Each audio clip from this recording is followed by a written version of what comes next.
রাজনৈতিক অস্থিরতার কারণে বাংলাদেশ থেকে ক্রয়াদেশ স্থানান্তর করেননি বেশিরভাগ আন্তর্জাতিক ক্রেতা। কারখানা মালিকদের জরিমানাও করেনি কোনো ব্র্যান্ড বা কোম্পানি।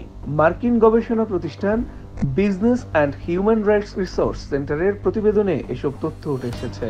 20টি কোম্পানি ও ক্রেতার সঙ্গে কথা বলে প্রতিবেদনটি প্রকাশ করেছে সংস্থাটি। এসবের মধ্যে ক্রয়াদেশ স্থানান্তরের কোনো সিদ্ধান্ত নেয়নি 12টি কোম্পানি। ওই সময় কোনো ব্র্যান্ড বা কোম্পানি জরিমানাও করেনি কারখানা মালিকদের। জুলাই মাসে শুরু হওয়া বৈষম্য বিরোধী ছাত্র আন্দোলনের সময় থেকেই প্রভাব পড়তে শুরু করে দেশের তৈরি পোশাক শিল্পে। ছাত্রদের আন্দোলন যখন ছাত্র জনতার এক দফা আন্দোলনের রূপ নেয়, তখন জুলাই মাসে বেশিরভাগ কারখানায় বন্ধ রাখতে হয়। এরপর গণঅভ্যুত্থানের মুখে শেখ হাসিনা ক্ষমতাচ্যুত হয়ে ভারতে পালিয়ে গেলেও পোশাক শিল্পে অস্থিরতা রয়েই যায়। লুটপাটের আশঙ্কায় বন্ধ থাকে বেশিরভাগ কারখানা।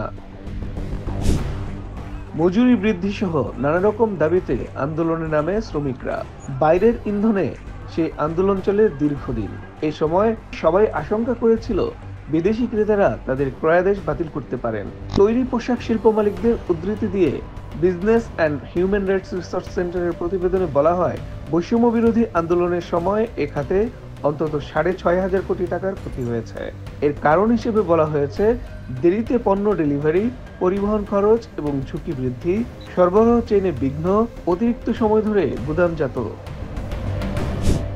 পণ্য সরবরাহের সময় বেড়ে যাওয়ায় ক্রয়াদেশ বাতিলের ঝুঁকিতে পড়েন কারখানা মালিকরা।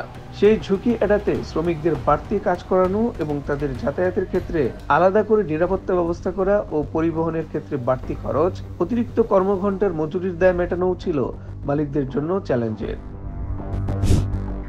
তবে শেষ পর্যন্ত পাওয়া গেল বড় সুখবর। আন্দোলনের সময় কোনো আদেশ বাতিল স্থানান্তর হয়নি বা জরিমানা করাও হয়নি বলে নিশ্চিত করেছে বাংলাদেশ পোশাক প্রস্তুতকারক ও রপ্তানিকারক সমিতি বিজিএমইএ।